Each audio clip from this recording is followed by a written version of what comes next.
I'm Mark Gagan, and you're listening to the Voice of Insurance podcast, produced in association with Advantage Go. Release your underwriters to underwrite with Advantage Go's underwriting platform. Today's guest is the sort of reinsurance broker I'd want out broking for me in this tough and difficult to call market. Simon Hedley, CEO of Acrisure Re Group, is a real broker's broker. What you see is what you get. By his own admission, he's someone not averse to rolling up his sleeves and getting out into the market. He's really down to earth and straight talking. But don't let this demeanour confuse you. Just because he doesn't talk in management speak, it doesn't mean he doesn't think deeply about the market and strategy. He's as sharp as a razor and can see the big strategic picture. He's also really good at explaining his vision in language that people like you and me can understand. Acrisure Re is in a really interesting position. It's owned by a massive and growing US retail broking network, and a big part of its role is to connect up capital and analytics with the distribution and technological muscle of its parent. It's also at the forefront of the current boom in hybrid carriers and MGAs, because it's a major supplier of reinsurance capital to support this expansive sector. All this means our talk gives you everything you need to know about the capital and reinsurance markets and how their changing moods can affect everything else along the insurance value chain. Enjoy the podcast. This episode is supported by Oxbow Partners. Oxbow Partners is a management consulting business specialising in the London, Bermuda and European insurance and reinsurance markets. In fact, in 2021 and 2022, they were named one of the top 10 consultancies in the sector by the Financial Times. It's fascinating speaking to the team about the kinds of topics they're supporting. Helping reinsurers take a strategic view of their operating models, designing smart follow syndicates in the Lloyd's market, and developing ESG responses. The company's strapline talks about giving executives a fresh perspective. So if you're keen to understand the challenges and opportunities coming down the track for your business, I'd recommend giving the team at Oxbow Partners a call. Simon, welcome to the Voice of Insurance. Hi, Mark. Very pleased to be here. Acrisure Re is quite a fast-growing business and it's part of a very fast-growing group. It's probably a good place to start off and just give us a sense of the size and scale of Acrisure Re as it is today. The way I'd answer that, Mark, we don't publish or break down our revenue outside of the group. What I can say is we got acquired by Acrisure about 4 years ago now, and we've doubled in size, doubled in revenue in that period of time. Headcount, we're north of 250 people, probably not too far away from closing in on 300 over the next period of time. And various publications do speculate on our revenue as they do on others as well. And to be honest, I can't exactly remember. How accurate are they? Well, I can't even remember what the last number was published, but I can remember thinking, oh, well, that's not unreasonable. We're not going to argue with that. Are you in a tier that's big enough to be mentionable and to be in the top 10, but probably not big enough to be challenging anywhere near the top 4? Yeah, that's right. Quite happy where we are and quite happy at the rate of growth that we have at the moment. Yeah, and as you project Acrisure Re out into the marketplace, what would you like people to be saying about you? If someone asks someone, do they know Acrisure Re, what would you like them to say about you? I think it breaks down into two big headings, and that's culture and technical. And on the technical side, and I think it's always been this way for us, a great deal of focus on the analytics, the technical side of understanding risk. And within that, I think a great deal of collaboration with our clients, but also with markets. I think that's crucially important in terms of getting the results right. And on the culture side, we've got a very much a sort of can-do, collegiate, collaborative culture, very flat management. That goes right to the top of Acrisure as a group through Greg Williams, Graham Millwater, and definitely we were a very good cultural fit for Acrisure when we came in a few years back. So we should expect to see you with your sleeves rolled up on the phone, getting things placed, placing difficult pieces of business and getting involved with the team? I think it's absolutely crucial for me to be out in the market, understanding what's going on, representing clients. So, yeah, you will see me with my sleeves rolled up, Mark, for sure. And tied in with that, obviously, as you're growing that headcount and you're trying to grow that headcount to man this operation, what sort of pitch do you make to those prospective employees that's probably working at other brokers?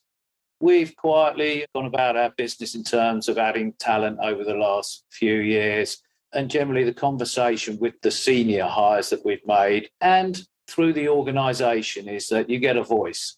You will have a seat at the table. No opinion, no idea is discounted. We're keen to hear from everyone, and we're genuine about that. Obviously, Acrisure is completely synonymous with M&A. I presume you've got ambitious growth targets. Do you think you can hit them without doing M&A? Could you do it all organically? Well, our growth plans are primarily built around organic growth. And if I can divide that up, there's organic growth as it relates to expanding in the segments that we are already in.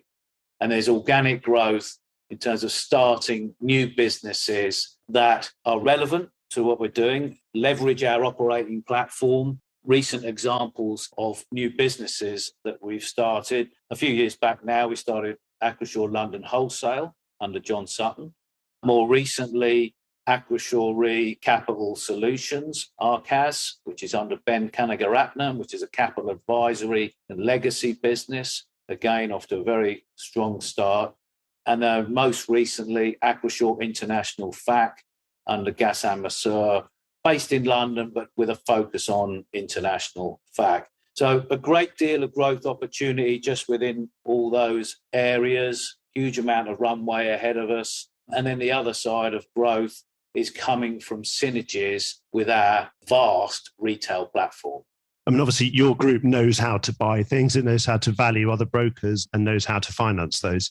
Well, I think it's safe to say that for the last period of time and ongoing, Acrisure is the most experienced M&A company in the market by some margin, by virtue of the number of transactions that we've done over the last few years. So a very well-oiled machine in that sense.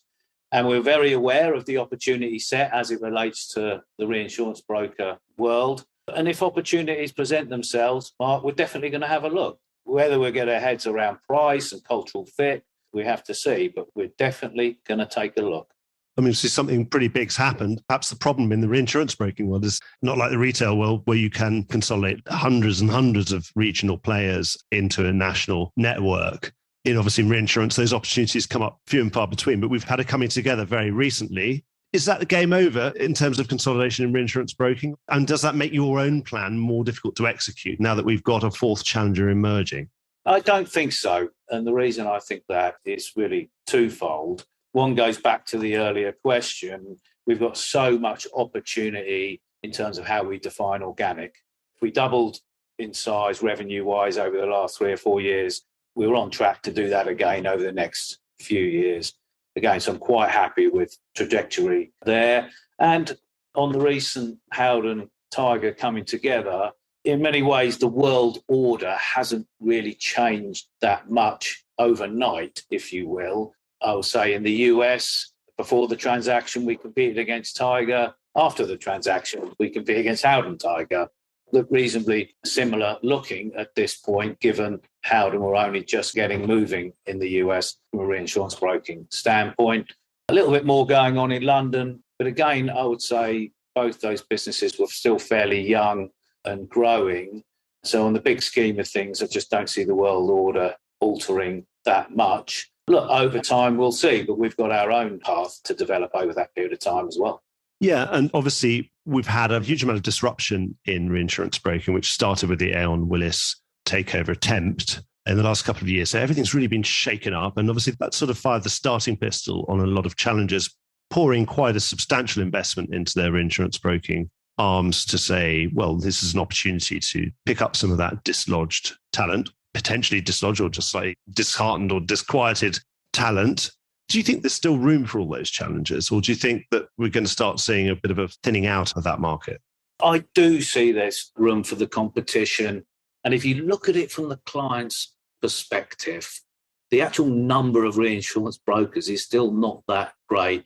Great deal of market share concentrated into the big three.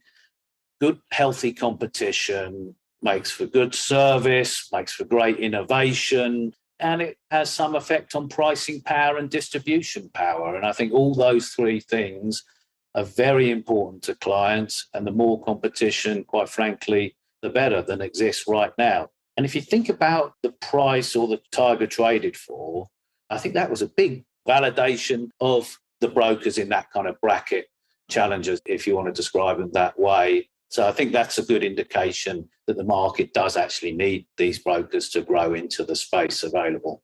And you talk about your specialist knowledge and expertise.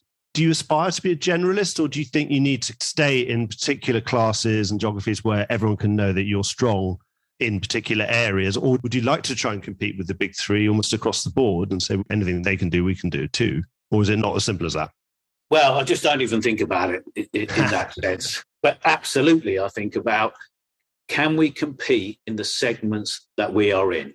Can we effectively compete against anyone in those segments? If we can, then we've got to maintain that position. And I think the areas that we are focused on, we absolutely do compete. If we're going to do something different, if we're going to go into another segment, another business, what do we need to do to actually effectively compete by adding some capability around a particular segment or standing up a new business that complements the rest of our platform? So it's really only about focus on the segments that we're in and ensuring that we have everything that we need to effectively compete. In general terms, which of those segments and also which are the sorts of account where you think this is only a big three type domain? Presumably big three is only those global top 10 insurers that are all so massive that you can't really move the dial for them, or you can't service them in 193 different countries in the way that they might want to be serviced. In the reinsurance business, we're focused on a few key areas. I mean, casualty, which we've always been known for, always strong. Any size, shape of casualty, from the smallest, the specialist program, to the largest global, will compete anywhere through the spectrum on casualty. Property, I think, breaks down a bit differently. We compete on regional US property, multi-line and property, and we've been growing fast on what predominantly is regional, specialist, peak peril, coastal property business. And we've been building capability in terms of analytics and the broking force aimed at that particular segment. And absolutely, we compete on those three. And then we've got MGAs and programs, which has been a fast-growing, a significant segment for us. It's been a fast-growing segment generally, and we're big players in that space. I'll just add on the programs and the MGAs, I think we're probably a market leader in terms of reinsurance broking there. We're going to talk about MGAs and about cat-exposed business later on. But before we move on to those, just last couple of questions about Acrisure Re within the Acrisure group. You alluded to this earlier. One of the things that is a known strategy of yours is to be the manufacturing point for products that can then be distributed through that vast and growing Acrisure retail network. How's that going? And what sort of classes of business lend themselves to this kind of distribution model? There are a number of strategic reasons why Acrisure acquired Beach as it was 4 years ago. And probably top of the list was, look, we think there's going to be evolution within the retail space. That's going to be driven by technology. We're going to invest heavily in the technology. And we think we need your Acrisure Re skill sets to help us fulfill that vision. Your skill sets being the analytics, the relationship with underwriting capital being the two key ones. And so we are actively involved in a number of initiatives. A couple of examples that come to mind. We have a small business facility aimed at premium BOP business, premium items, $25,000 and below. And the platform for underwriting that business is all automated. It goes into large carriers that we already do a huge amount of business with on the retail side. But we as Acrisure Re designed and negotiated the terms for that particular facility. Another, I think, good example, Mark, is cyber. We put together through Acrisure London Wholesale a cyber facility, and that is just growing at a rate of knots. I presume that's a sort of Acrisure exclusive. Yeah, branded, white label, pushed into all the retailers across the country. I can imagine that's now has been a fantastically good time to have your own cyber facility. That's pointed at SME type business, and it's just going gangbusters, as they say. You mentioned about Acrisure and technology, and these days, obviously, as that business has scaled massively, Acrisure on its website will describe itself as a fintech business. How's that affecting you? Is this fintech drive, is that permeating its way into the reinsurance arm and the wholesale arm? At the centre of Acrisure as a group is Acrisure Technology Group, which originally it was a JV with an entity called Talco Labs. Yeah. Acrisure bought out the other side of that JV because it needed that business to be in the middle of the whole business. That's largely pointed at the retail network, those technology initiatives. We're supporting those initiatives along the lines I discussed in terms of analytics, in terms of underwriting capital, and there's also benefits to the reinsurance side because they're generating a lot of data, a lot of understanding. And so we're able to access that data. If we've got a client that's looking to move into another state or another product line, we can give them data and intel on what that looks like in a sort of aggregated, competitive type picture. Did Acrisure get into technology because it realized that if you're going to buy 100 brokers a year or more, you need to be able to integrate them really well and probably have superior technology to get them on the new platform. Otherwise, you don't really have the value or you don't get the benefit of rolling up all those brokers if they're all working on 100 different systems. Was that how they started it?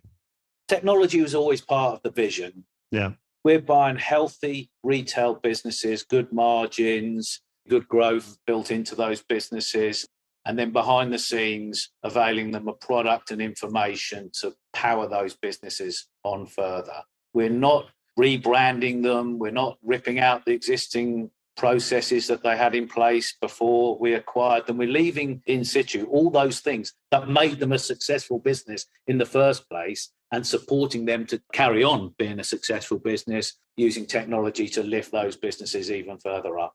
Given that you're part of this sort of very tech-savvy organization, when you think long-term about what a reinsurance broker is going to look like in 15 years' time, in presumably and hopefully a fully digital market by then, what do you think that's going to look like? And what sort of our day jobs going to be? How different are they going to be? Well, I think the essence of our job as a reinsurance broker doesn't change, and that's matching efficient capital with risk. The other thing is the world's getting more complicated, not less complicated. And I think that is something which is good for the reinsurance broker. We've always been part of the overall picture to figure things out. So good example of, I think, what's happening now, still in the fairly early stages, but I really do see it getting traction, is seeding casualty premium into the capital markets. We're very much at the forefront of that. You could say it's similar to where we were 15, 20 years ago in terms of cat risk, and that became a dominant part of the picture. So I do see casualty evolving in its own way, but in a similar way in terms of growth over the next 5-10 years. And reinsurance brokers will be at the middle of figuring out what is the best overall capital management type picture. But what about when transactions become completely frictionless? What does that do to a treaty in the end? Could conceivably every single risk be facultatively reinsured? And you've got quite a lot of algorithmic capacity that's instantly available on any risk. And you can insure something, and you can reinsure it almost at the same time as you're insuring it. Do you see that happening? Do you think it might develop that way? Because obviously treaty is an inefficiency. You know, when you've got a minimum deposit premium in a changing market and you don't know whether you're going to be able to write enough premium to actually pay the minimum deposit reinsurance premium.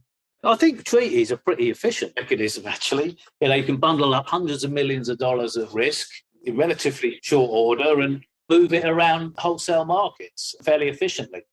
To answer your question a bit more precisely, you know, what you're describing probably has more relevance to homeowners, personal lines, and small commercial business. And that's very much where Acrisure Retail plays. So we do see more efficient trading happening there. A lot of that business, we'll see how it affects the traditional reinsurance market. But as you start to move up the sort of size and complexity scale, it gets very difficult to really commoditize large corporate business. I think that stays in a more bespoke, tailor-made world. So reinsurance brokers will have to shape their skills and their offering around that evolution. But I do see that the more complicated risks are always going to need a little bit more attention. And you said earlier, do you think they're more likely to get more complicated rather than less?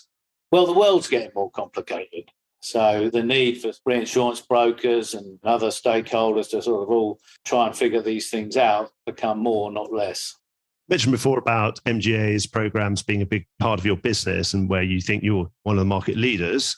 There's been a huge growth in this hybrid stroke fronting carrier model in the last couple of years. How much of it is down to people like you really enabling this, obviously connecting that reinsurance capital to this program business?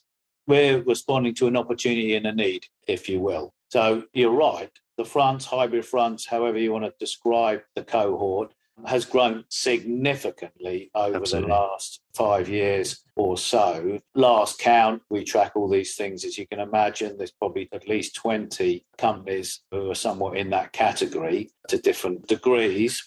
It caused a structural change to the market. And by that, I mean portfolios of risk are being catered for now that wouldn't necessarily find a home in the previous world, if you will.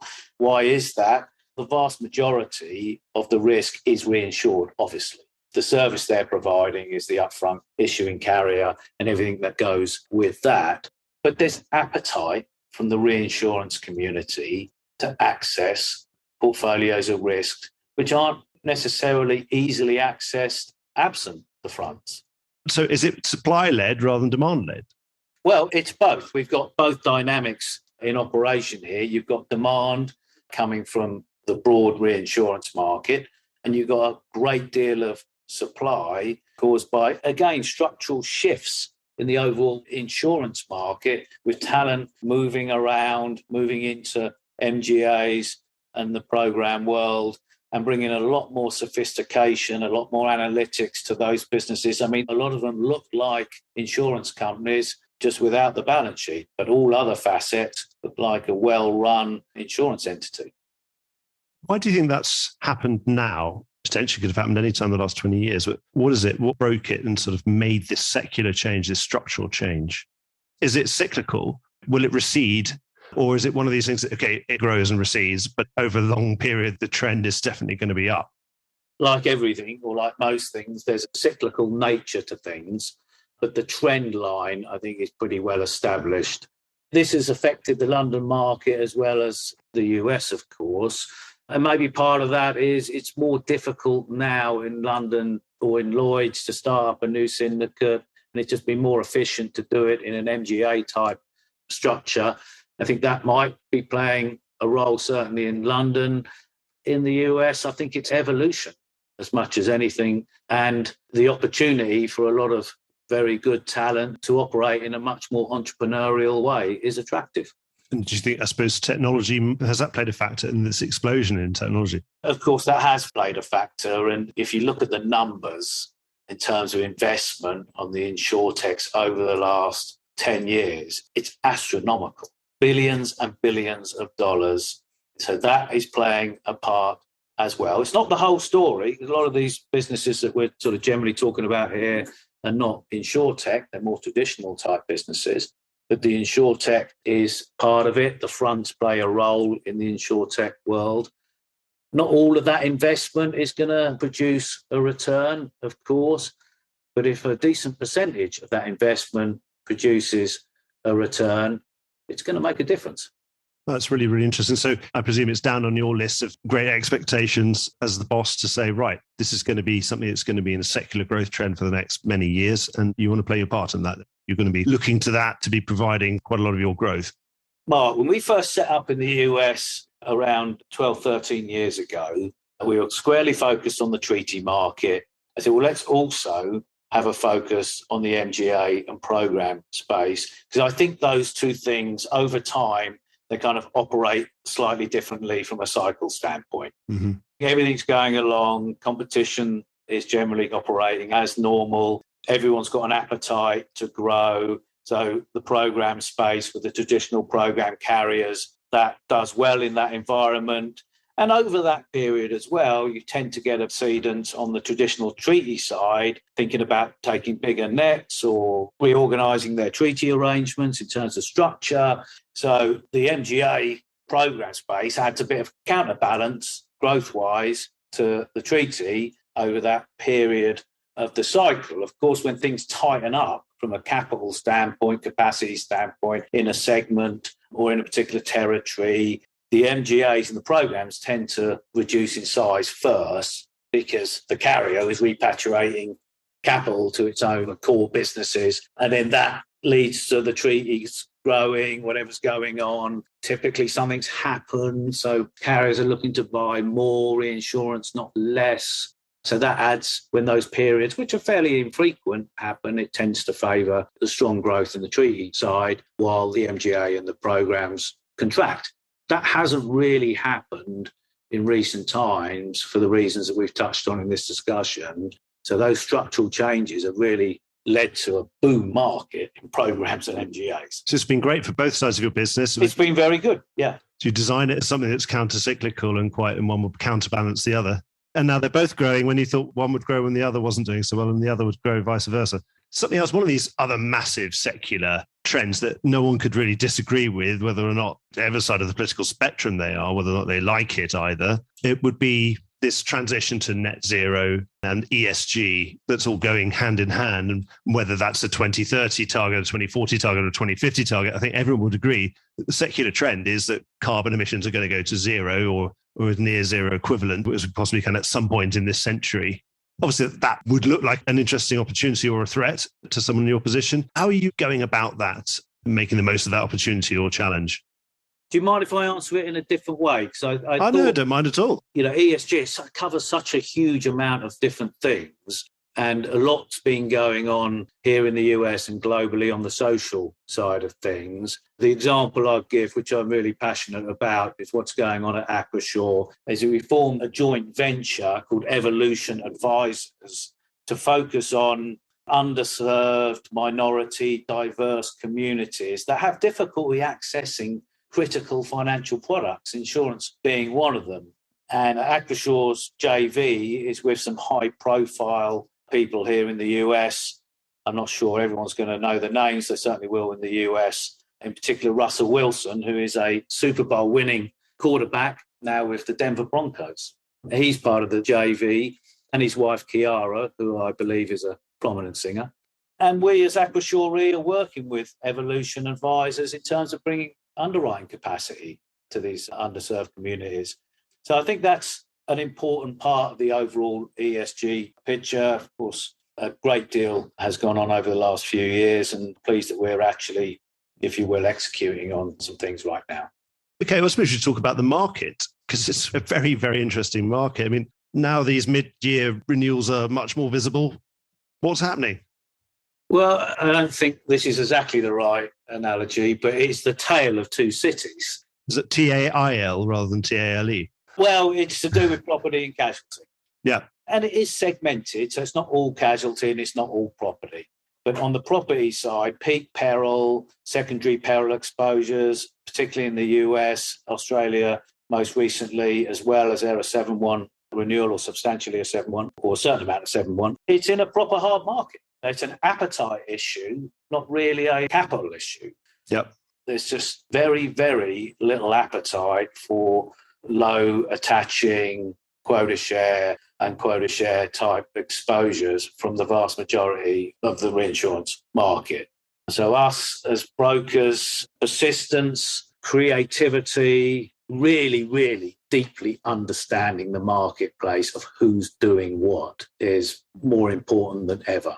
Most things are getting done, but without those ingredients, as I say, persistence, creativity, and real understanding of marketplace, a lot of the younger brokers wouldn't necessarily have seen this type of market. No.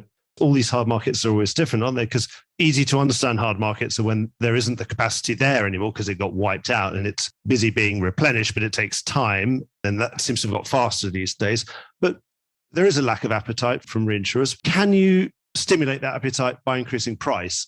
Or do they still walk away? They still say, you know what, I don't care how much it is, and I've still got the capacity to do it, but I just don't want to do it, and I don't want to do it even at higher prices. Is it as bad as that? Or can you always pour some more premium on it and that will solve the problem?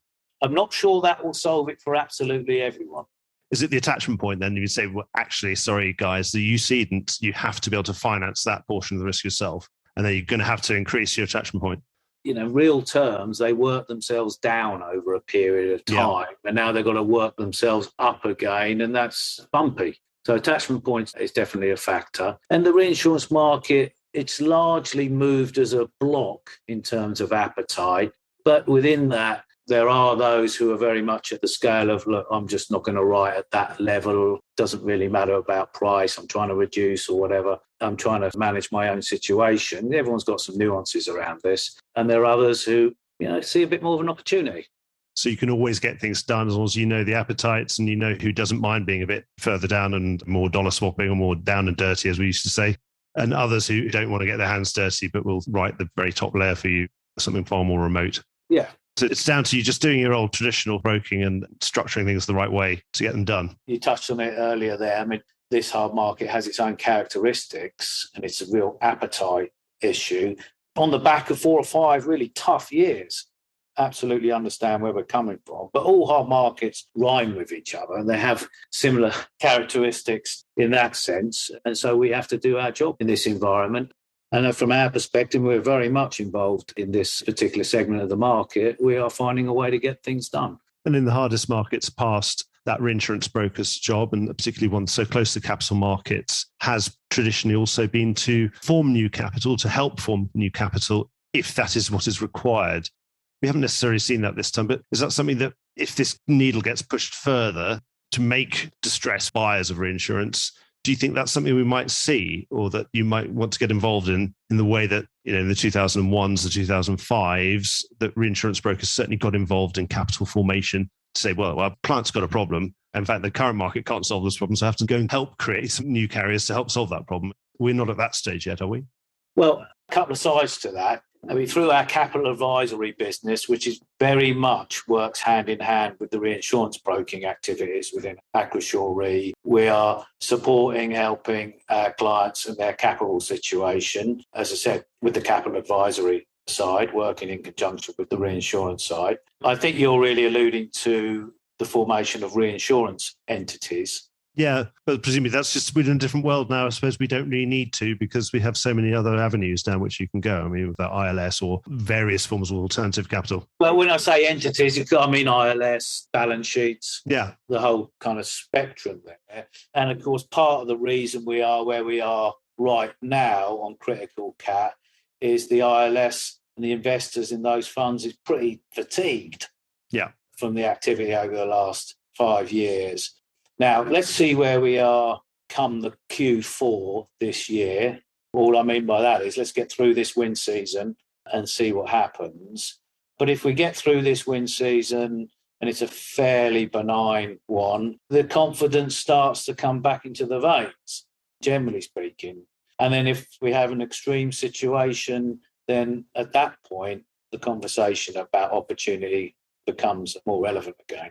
I suppose, is it just that frequency factor, that fatigue? You can remember going into 2006 wind season thinking, goodness me, after 2004 and then 2005, it almost felt that the narrative was we would start to believe the underwriters and we said, well, look, this is the new normal. The 2004s and 2005s are going to be like this every year. The end of 2006, that runs clean, 2007, 2008, and suddenly the narrative changes again. It's like, oh no, it wasn't true, was it? It's not the end of the world. You're so right. And every situation's different. We're dealing with a different world in many ways, climate-wise. But in 05 and then 06, I can remember vividly seeking to renew place property business, Southeast exposed in 06. And you'd say to a reinsurer, you could see the fear in their eyes. So what do you think the expected loss is on this? And their eyes were saying, I think it's 100%. It's the recency bias, isn't it? Yeah. It's difficult to see beyond the absolute battering we'd had in the previous 2 years or so. Now, we've got some version of that going on now. We're on the back of 4 or 5 years of difficult results. But I suspect that we'll look back at some point in the future, look back at this period and going back to the sort of beginning of this part of the conversation of casualty and property, we probably went too extreme with both ends of the situation there. I think for the right kind of casualty, a large, well-diversified portfolio, they're getting very, very good pricing right now and it's kind of bumping along the top. And the property is some version of bumping along in a very difficult position. I suspect both ends of those spectrums shouldn't be quite as far down as they are right now. Is this the point where the really consistent underwriters are really doing the best business? Is it because they've been probably consistent throughout and they've kept their view? They haven't let the events change their mind? Yeah, consistency is a big factor. And I totally understand where the property reinsurers are coming from and the need to reprice, reattach, reevaluate where they've been. But I think there's a good chance we look back at this period of time and some reinsurers who have played more than others could end up doing very well. In terms of property cat, it's not a failing market. It's functioning, but it's pretty difficult. That's absolutely a fair comment. It's functioning, but it's tough. And as I said, you've got to know where everyone's appetite is. You've got to be willing to be creative at times to get things done, particularly in the lower quadrant. But things generally are getting done. Yeah. That's great. Well, and obviously, if they're getting done, that means you're helping them get done. So more power to your elbow, Simon. And I've really enjoyed our discussion. I've come to the end of all my questions. So unless you've got something to add, we just need to make sure we mark our cards and we'll see you down in Monte Carlo. I sincerely hope. Oh, yeah. I'm looking forward to it. It'll be good to see you and others in person. Absolutely. Thank you so much, Simon. Thanks, Mark. Good to see you. Well, I hope you enjoyed today's episode. If you did, don't forget to subscribe or leave a like or a review or recommendation on whatever podcast platform you used to access this program. These really help get the word out. Before we go, just a quick reminder that advertising slots are available here and in other places in the Voice of Insurance podcasts. Podcasting is the fastest growing medium and attracts a high quality audience of key decision makers. It's also an intimate medium where you, the listener, are right in the room with me and the interview subjects. Needless to say, that means it's a great way of getting your message out directly to an audience because you know you've got their full attention. It's also very cost effective. So get in touch with Mark at thevoiceofinsurance.com to find out how you could be speaking directly to the industry. The Voice of Insurance is produced in association with Advantage Go. Release your underwriters to underwrite with Advantage Go's underwriting platform. Voice of Insurance is produced by me, Mark Gagan. Music was written by Anna Gagan and produced by Carlos Gagan. Check out more podcasts and written comment pieces at www.thevoiceofinsurance.com.